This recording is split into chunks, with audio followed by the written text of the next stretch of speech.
Today we will tell you about smoking that you didn't know about before. Let's get started. Smoking is already a part of human culture. He was never treated unequivocally. Someone deified smoking. Someone fought with it. And the existence of the intensity of these opposing opinions speaks of the importance of smoking in society. Only in the second half of the 19th, early 20th century was there any consensus. The smoker knew about the dangers of this habit, but did not consider it the most important problem in life against the background of not a single million deaths in wars and continued to smoke. And the non-smoker stopped seeing smoke as a special problem. Smoking is definitely a bad habit. It is also indisputable that the smoking area must be separated from the non-smoking part of the people.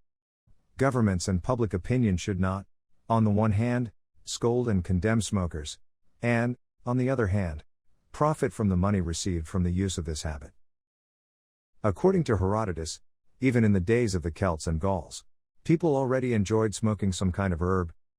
However, after 1,000 years, it is very difficult to understand the veracity of this venerable husband's testimony. Officially, tobacco was discovered by Europeans on the 15th of November 1492. This is stated in one of the entries in the diary of Christopher Columbus. A month after the discovery, heading to India, the traveler noticed that the local inhabitants were making tubes from the leaves of some plants. The villagers set fire to twisted leaves on one side, and inhaled smoke from the other end, and several people from the pioneer expedition brought this experience with them to the New World. At that time, tobacco could still be transported calmly, without payment, which was used by Rodrigo de Jerez. Columbus, like de Jerez, cannot be accused of seducing people who do not know the taste of tobacco.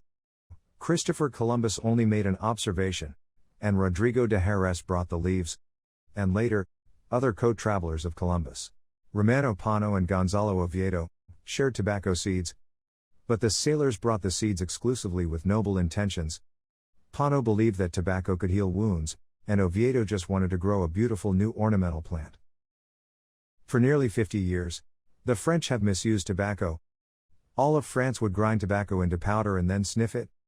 Charles IX's mother, Catherine de' Medici, believed in the medicinal properties of this plant and taught her son to sniff tobacco to get rid of severe headaches. Tobacco dust was nicknamed the Queen's powder, and all the people began to actively sniff and sneeze it.